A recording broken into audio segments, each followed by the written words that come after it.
Вы слушаете радио Мэнг.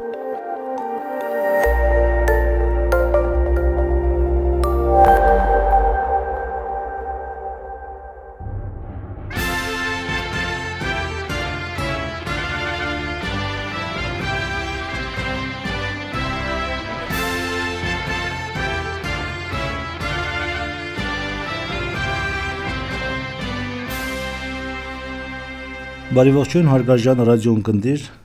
ռադիո Մենգի եթերում սովորենք շախմատ խաղալ հաղորդաշարն է։ Այն վարում է Յուրի Ավետիսյանը։ Եվ այսօր մենք ամփոփելով գրեթե մեր ողջ անցածը 35-րդ դասն է, պատկասնում է 34 անգամ արդեն հանդիպել ենք եթերում, եւ այդ ընթացքում սովորել ենք հնավուրց խաղի, այդ հանճարեղ խաղի գրեթե բոլոր կանոնները, բայց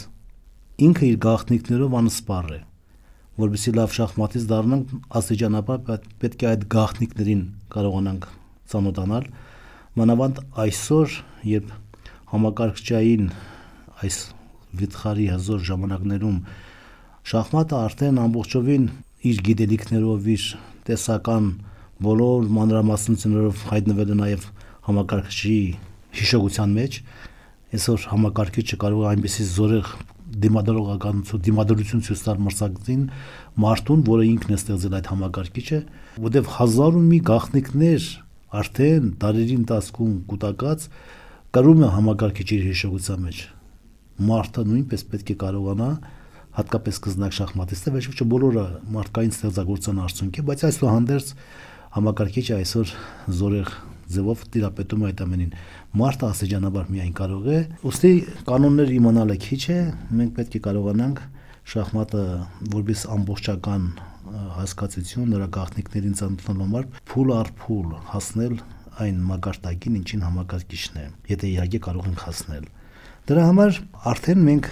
գիտենք գրեթե բոլոր կանոնները, նորից եմ կրկնում, ինչպես են քայլ կատարում խաղաքարերը, ինչպես են վերցնում, ինչ է շախը, ինչ է պատը, ինչ է մատը, փոխհատակությունն ինչ է եւ նրա կանոնները, բայց ինչպես սկսել խաղը, շախմատը ունի բաժիններ, այդ բաժինները պետք է աստիճանաբար մենք կարողանանք յուրացնել։ Բաժինները 3-ն են հիմնականում՝ սկզբնախաղ, միջնախաղ եւ վերջնախաղ։ Մենք նախորդ դասերում ահագին վերջնախաղեր ենք ուսումնասիրել, երբ պարզ դիրքեր էին, երբ ունեին կողմերից որևէ մեկը առավելություն, զինվորի առավելություն, կամ խաղաքարի առավելություն, կամ որևէ խաղաքարի դիմաց այլ խաղաքար, կամ ինչպես միայնագարկայի մատ անել նավակով, թագուհով, երկու փողով, ձիով փողով։ Սրանք վերջնախաղային տեսության մեջ էին մտնում, վերջնախաղեր էին, որոնք պետք է նույնպես իմանայինք, հակառակ դեպքում խաղի նպատակը ո՞րն է։ Եթե ունեն մեծ առավելություն, հասնես հաղթանակի, իսկ եթե չես կարողանում հասնել հաղթանակի, բնական է հաղթած դիրքի, բայց չես կարողանում հասնել հաղթանակի, նշանակում է գիտելիք չկա։ Մենք այդ գիտելիքներն ենք ձեզ սովորացրել։ Պարզ վերջնախաղեր, ավելի բարդ վերջնախաղերին հետագայում մենք կծանոթանանք, եւ վերջի վերջո նաեւ կոմբինացիա հասկացությանն ենք մենք արդեն ծանոթ, որը միջնախաղային բաժին է։ Ուրեմն այս բաժնում է թե ինչպես մատային գրոհ կազմակերպել մրցակցի արքայի վրա, տարբեր նպատակներ հետապնդելով։ Մատային մեխանիզմներ ենք ուսումնասիրել, վերջավորություններ, որտեղ այդ դիրքում պետք է մենք տեսնենք մատային մեխանիզմը եւ իրականացնենք։ Դրանց հիման վրա էլ մենք կարողացանք նաեւ առանցին կոմբինացիաներ, շրջափակման կոմբինացիա, հասկացություն ուսումնասիրել, դաշտի ազատման կոմբինացիա, գծի ազատման կոմբինացիա, հրապուրման կոմբինացիա։ Դեռևս կան նաև այլ բնույթի նպատակային կոմբինացիաներ, որոնք ավելի բարդ են, որոնց ուսումնասիրությունը հետագայում դարձյալ դրանց նույնպես կանդրադառնանք։ Ուղղակի ես հիշեցնում եմ, որ ահագին ուսումնասիրություններ է կատարվել շախմատային խաղի վերջնամասի, վերջնախաղի եւ միջնախաղի վերաբերյալ։ Մինչդեռ սկզբնախաղի վերաբերյալ գրեթե ոչինչ չի ասվել։ Այդ դրա մասին ասելու, որպեսզի անդրադառնանք սկզբնախաղին, պետք է թեմա ուսումնասիրենք, ինչպես սկսել խաղը։ Կանոնները գիտենք, որ զինվորները ուղղաձիգով են շարժվում, ձիերը ռուսական գետարի նման են շարժվում խաղատախտակի վրա, թագուհին բոլոր ուղղություններով կարող է գնալ, ուղղաձիգով, հորիզոնականով, անկյունագծով, արքան նույնպես, բայց մի դաշտ տեղափոխվելով, նավակները հորիզոնականներով եւ ուղղաձիգներով, փիղը անկյունագծերով է շարժվում, իհարկե, եթե սպիտակը դաշտ է սպիտակ անկյունագծերով, եթե սևը դաշտ է սև անկյունագծերով։ Այս բոլոր կանոնները գիտենք։ Եվ հետևաբար ոչ մեկը մեզ չի կարող ասի սխալ քայլ ես կատարել, եթե ես խաղը սկսեմ, ասենք A4 զինվորով, այնուհետև B4 զինվորն առաջ մղեմ, այնուհետև առաջ մղեմ F առաջին քայլի, երկրորդ, երրորդ քայլի ընթացքում միայն զինվորներով սկսեմ խաղը կամ մրցակիցը նույնպես։ Բայց արդյոք այդ կատարած քայլերը ճիշտ քայլեր են։ Քայլը պետք է նաև ոչ միայն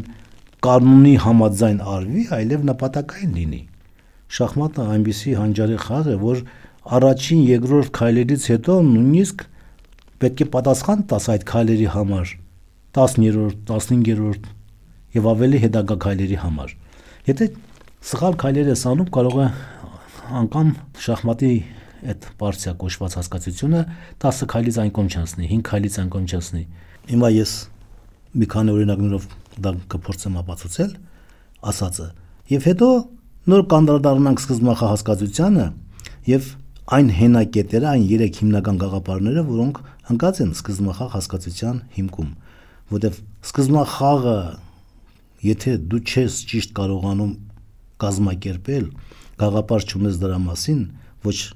միջնախաղի կհասնես, ոչ էլ վերջնախաղի։ Եվ այսպես, փորձենք առաջին հենց սկզբից, բնական նայում ենք խաղատախտակին, կանոնները գիտենք, որ սկզբում միայն քայլ կարող են կատարել զինվորները եւ ձիերը, մնացած խաղաքարերը շրջափակված են սեփական խաղաքարերով եւ այդ կանոնների համաձայն նրանք շարժվել չեն կարող։ Խաղ սկսեն, խաղի մեջ մտնեն սպիտակներն խաղը սկսում նավակները։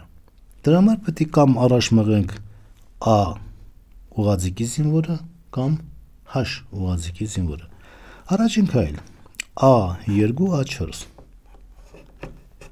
Փորձենք սպիտակների կողմից կատարել նավակների քայլերը, նավակները խաղի մեջ մտցնենք, իսկ սևերի կողմից ավելի ընդունված քայլեր կատարենք, որոնք բնական է համարվում են ավելի հետևողական ճիշտ։ D7 D5 զինվորը առաջ ենք մղել, նավակ A1 A3 E7 E5 բացվեց փղի ճանապարհը եւ նա հարձակում է կատարել նավակի վրա։ Նավակը ոչ ենք տա փղը ավելի հիշում եք գնահատում էինք նաեւ խաղաքարերը, նրանց համեմատական արժեքները։ Նավակը կամ պետք է նահանջի իր նախնական դիրքը, կամ էլ պետք է փորձի, ասենք, կենտրոնով որևէ այլ ուղղությամբ շարժվել։ Նավակ, ասենք, հետ գնացինք նորից, որպեսզի ապահով կանգնած լինի իր տեղը։ Մենք զարգացնում ենք մեր հաջորդ խաղաքարը G6 փիղ F8 D6։ Նավակը նորից խաղի մեջ ենք մտցնում։ Նավակ H1 H2 E5 E4 հարձակում նավակի վրա։ Նավակը ոչ հիմա կարող ենք տեղաշարժել F6, որտեղ հարվածում է փիղը, կամ պետք է զինվորով փակենք նավակի վրա հարվածը, կամ էլ նավակը նորից տեղաշարժենք նախնական դիրք։ Ինչ է ստացվում։ Եզրերի զինվորներն են առաջ մղել,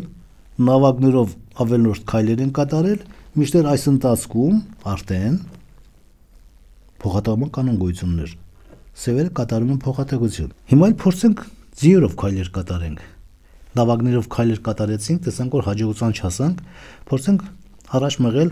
մեր ձիերը։ B1 C3 D5 D4 Ձին ուր նահանջ, ուր գնանք ձին, ինչպես շարունակենք խաղը։ Ձին նորից հետ են գնում իրեն տեղը։ Եվ առաջ ենք մղում այս անգամ C7 C5 զինվորը։ Փորձենք խաղի մեջ մտցնել փղերը G2 G3 ձի C6 փիղ G2 նավակ F8 E8 Ուշադրություն դարձրեք դիրքին։ Խաղաքարերը պարզապես կանգնած են իրենց նախնական դիրքում, կենտրոնը ամբողջովին սպիտակների սևերի ձեռքին է, արքան կենտրոնում է կանգնած։ Նման քայլեր կատարելով սպիտակները, որոնք ունենում են առավելություն այն պատճառով, որ առաջին քայլի իրավունքը նրանց է պատկանում, ոչ մի խնդիր չեն առաջադրել սևերին, դեռ ավելին, նրանց վիճակը պարզապես ծանր կաթության մեջ են գտնվում, ասենք հիմա մյուս սևադաշտ փիղը փորձենք խաղի մեջ մտցնել, B2 B3, թագուհի D8 C7, փիղ B2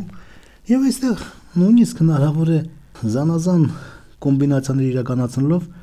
խաղը ավարտին հասնել։ Դա հավասիկ։ J4 E3 հարձակում ենք կատարում միաժամանակ խաղաքարերի վրա երկու, բնական է զինվորը պետք է վերցնվել, D2 D E3 D4 E6 F2 E3 փիղ վերցնում է D6-ից J3 շախ։ Արքան կենտրոնում է, արքան քանդվել է, զինվորի շղթան այլևս գոյություն չունի եւ շատ կարճ ժամանակահատվածում կարող են նրանք մաց ստանալ։ Ինչ ստացվեց։ Խաղի կանոններն իմանալով հենց այնպես նավակները փորձել խաղի մեջ մտցնելը անիմաստ է, որովհետեւ ժամանակի կորուստ է, մրցակիցը կարողանում է այդ ընթացքում արագորեն խաղի մեջ մտցնել իր խաղաքարերը։ Հիմա քիչ հետո ես կասեմ դրանց մասին, այդ սկզբունքային սևը պարզապես կատարեց շախմատային կանոններին համաձայն ու նաև լավ քայլեր,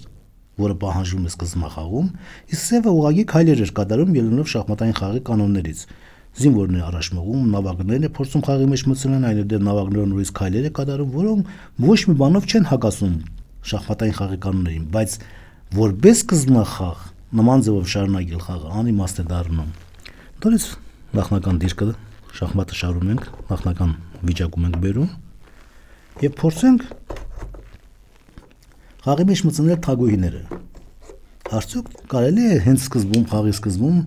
խաղի մեջ մտցնել թագուհիները։ Հիմա կտեսնենք դա ինչի կարող է հանգեցնել։ Եվ եթե նավակները չի կարելի սկզբից խաղի մեջ մտցնել, նավակները չի կարելի խաղի մեջ մտցնել, զինվորներով պատահական քայլեր կատարելը, առաջ մղել զինվորները, դա չի կարելի, ինչպես պետք է սկսենք խաղը։ Դե մեր դասի թեման էլ հենց դա է։ Եվ այսպես սպիտակների քայլն է, առաջին քայլը, եւ նրանք տեսնելով որ նավակները խաղի մեջ մտցնել, նավակներով խաղալը արդյունավետ չի, փորձում են խաղի մեջ մտցնել իրենց թագուհիները։ Առաջին քայլ E2 E4 սևերը պատասխանում են E7 E5 թագուհի, հենց բացվել արդեն թագուհի ճանապարհը, նրանք խաղի մեջ են մտցնում իրենց թագուհին, թագուհի D1 H5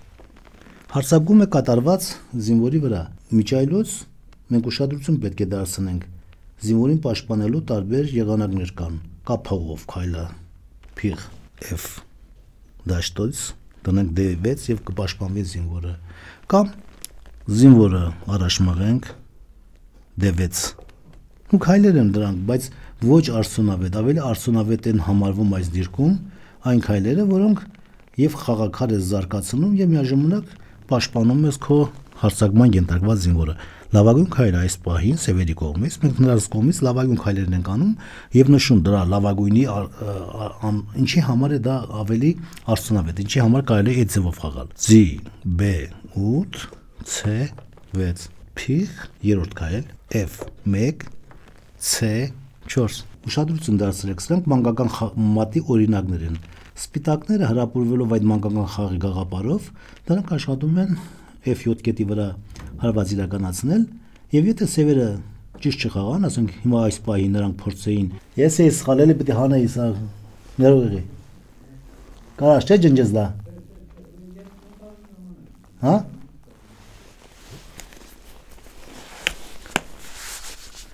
Անդո ջան, շարունակենք։ Եվ եթե փորձեն ձիով հարձակվեն թագուհի վրա, որ իբր նա հեռանա, կմոռանան, որ F7 կետի վրա հարված կա եւ նրանք կարող են մատանել։ Ահա այս նպատակի համար են հենց սպիտակները փորձել խաղի մեջ մտցնել թագուհին, կտեսնենք, որ դա ինչքանով է արդարացված եւ ահա լավագույն քայլը այս պահին ոչ թե F6-ն է, այլ G7 G6 հարձակում թագուհի վրա միաժամանակ փակում են F7 կետի վրա հարվածը։ Թագուհի AH5 F3 նորից հարված դեպի որ կետը F7 կետը։ F7 կետի պաշտպանության տարբեր եղանակներ կան, բայց այս պահին լավագույնը F6-ն է։ Միաժամանակ եւ փակեցինք հարվածը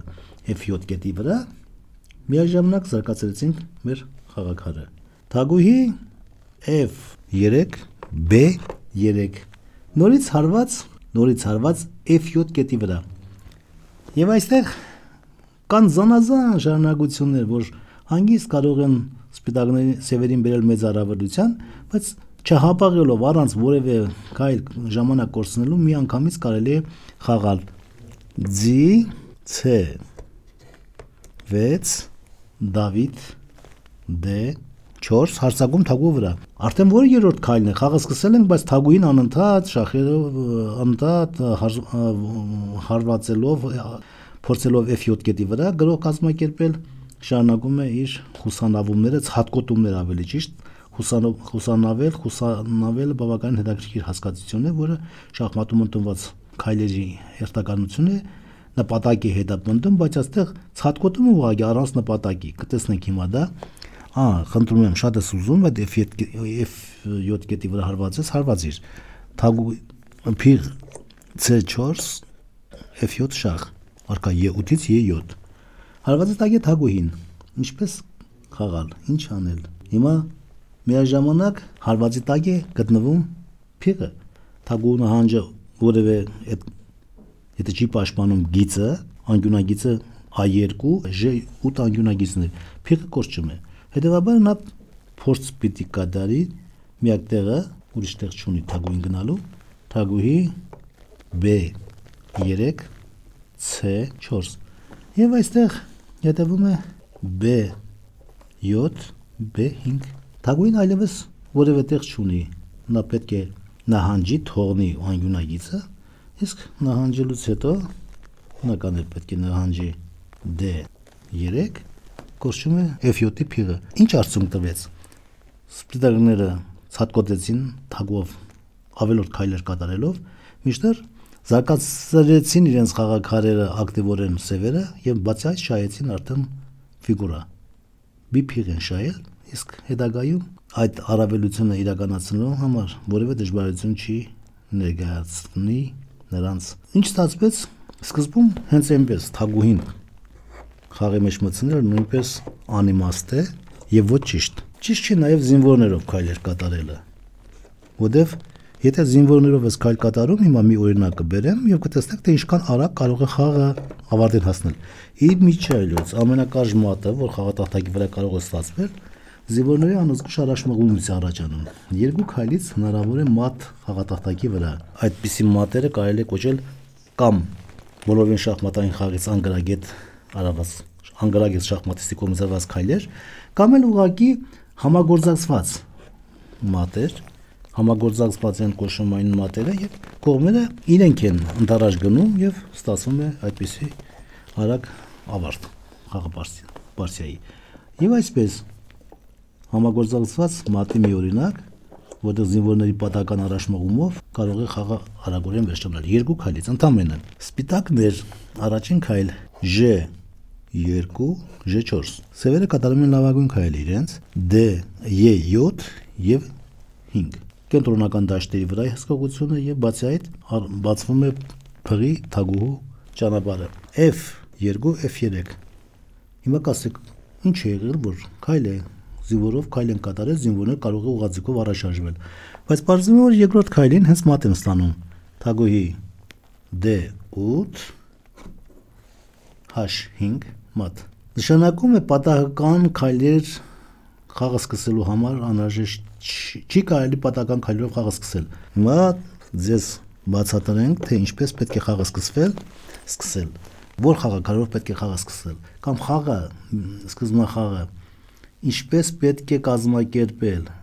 ինչ իմանալով սկզբնախաղը տևում է ընդամենը 10-ից 15 քայլ մշակված են այսօր այդ բոլոր շատ ու շատ սկզբնախաղեր արդեն արհեստավար շախմատիստները անգիր գիտեն այդ 15 քայլերը որևէ շեղում կոպիտ շեղում կարող է թվում է թե նորույթ է կիրառվում բայց այդպես չի արագորեն կարող է խաղը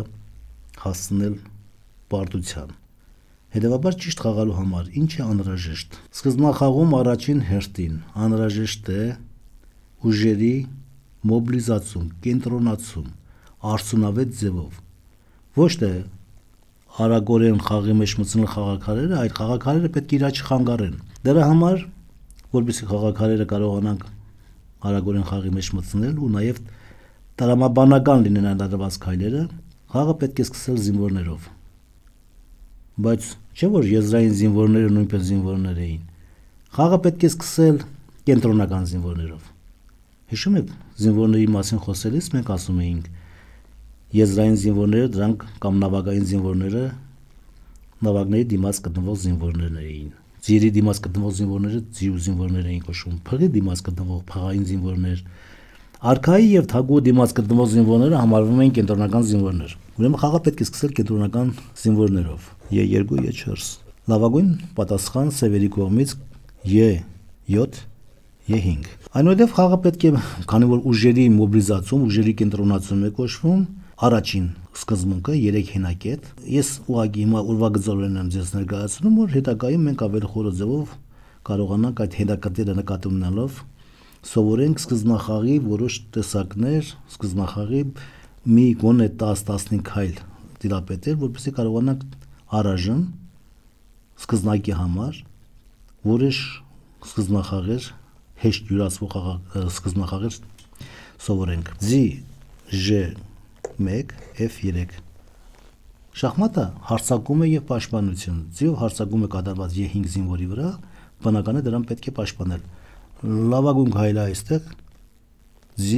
B 8-ից C6-ն է։ Բոլորը խաղում են համարյա այս կարգով, նման ձևով են խաղացել աշխարհի վերջին առաջնության ժամանակ, Կարսեն Կայրագին։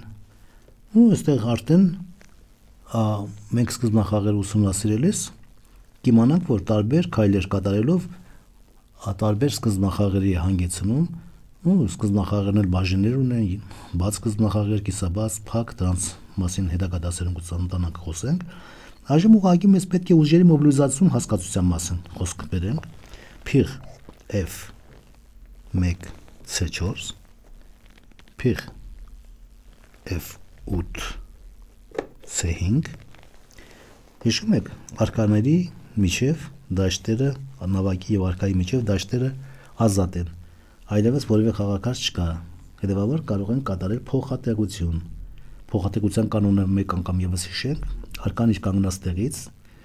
երկու դաշտ կամ աջ կամ ձախ են տեղափոխում եւ նավակը տեղադրում նրա կողքին։ Փոխհատեղություն։ Արքայի թևում կատարվող փոխհատեղությունը կոչվում է կարճ փոխհատեղություն։ Սևերը դեռ նման հնարավորություն չունեն, հետևաբար նրանք պետք է կարողանան զարգացնել իրենց խաղակարերը։ Խանգարում է ձին։ J8, F6։ Սպիտակները շարունակում են զարգացնել ուժերը մոբիլիզացնել։ Շախմատը իրենից հիշեցնում է ռազմադաշտ, որտեղ հմուտ զորավարները կարողանում են մարտից առաջ դասավորել իրենց ուժերը կենտրոնում, թևերում, ռեզերվներ։ Նույն սկզբունքը շախմատում է տիրում։ Եթե դու չես կարողանում ճիշտ ձևով դասավորել քո խաղակարերը, ուժերը չես կարողանում մոբիլիզացնել, առանց դրանց սկսում ես գրող կազմակերպել, շատ արագ ձևով շրջապատման մեջ ես ընկնում, ուժերի կորուստ է տեղի ունենում եւ ի վերջո պարտվում ես։ B1 C3։ Սևերը նույնպես ունեն փոխհատեղության հնարավորություն եւ կատարվում է փոխհատեղություն արքայական թևում։ D2 D3 բացվում է փղի ճանապարհը սևադաշտ։ D7 D6 փիղ C1 J5 կաշկանդում նույն ձևով կարող են ձևերը զարգացնել իրենց փիղը փիղ C8 J4 ուշադրություն դարձրեք համարյա խաղի մեջ են մտել բոլոր խաղաքարերը մնում է նավակների համագործակցություն արդեն սկզբնախաղը մոտենում է իր ավարտին կաշկանդված խաղաքար ունենք պետք է ճիշտ ձևով կարողանանք այդ կաշկանդումը վերացնել եւ արդեն իրականացնել մնացած սկզբնախաղի շախմատային խաղի պարտիայի առաջին փուլը արդեն մոտենում է ավարտին հիշում եք դա կոչվում է սկզբնախաղ ուժերի մոբիլիզացում տեղի ունեցավ երկրորդ կարևորագույն հանգամանքը դա կենտրոնի գրավումն է յուրաքանչյուր կողմ ուզում է կենտրոնը հիշում եք D4 D5 J4 E5 դաշտերը այն քառակուսին կոչվում է կենտրոն նեղարումով եւ արքաներին ինչքան հնարավոր է կենտրոնից տեղափոխել դեպի ավելի ապահով դաշտ այսինքն եզրեր են տեղափոխում սկզբնախաղում որովհետեւ նրանք արագորեն գրոհի տակ չընկնեն նայելով մեր այս դիրքին այս պարտիան որ մենք մեջ ենք բերել որտեղ դիրքերը գրեթե մոտավորապես հավասար են կողմերը հավասար հնարավորություններ ունեն, որտեղ այստեղից անհրաժեշտ է արդեն շոր գալ փոխել կրկնությունը, անդադ կրկնում ենք դիրքը, այդ կրկնությունը փոխենք, որպեսզի կարողանանք հետագայում նոր հնարավորություններ ստեղծել միմյանց նկատմամբ։ Եվ դիրքը մոտավորապես գնահատվում է հավասար։ Տեղի ունեցել ուրեմն ուժերի մոբիլիզացում, զարգացրել են մեր խաղաքարերը, արկաներին հեռացել են խաղատախտակի կենտրոնից դեպի ավելի ապահով վայր, կենտրոնն էլ հսկողությունը առայժմ եւ սևերը եւ սպիտակները հավասար հնարավորություններով տիրում են։ Կատարված քայլերից ելնելով կարող ենք ասել դիրքը մոտավորապես հավասար է։ Եվ սա այս ամենը արվել է շախմատային խաղի կանոնների համապատասխան։ Մենք հաջորդ պարապմունքի ժամանակ կփորձենք այս 3 հենակետը շախմատ ինչպես սկսել խաղը, 3 հենակետ սկզբնախաղում եւ սրանց հիման վրա որոշ սկզբնախաղեր ուսումնասիրել, ավելի պարզ սկզբնախաղեր են դրանք, որոնք սկզնակի համար, սկսնակ շախմատիստի համար բավականին օգտակար են եւ նրանք կխուսափեն հենց սկզբնախաղում կոպիտ վրիպումներից եւ կարող է այդ կոպիտ վրիպումների հետևանքով ոչ միջնախաղ ունենալ, ոչ էլ առավել եւս վերջնախաղ։ Ստեսություն, միշնոր հանդիպում։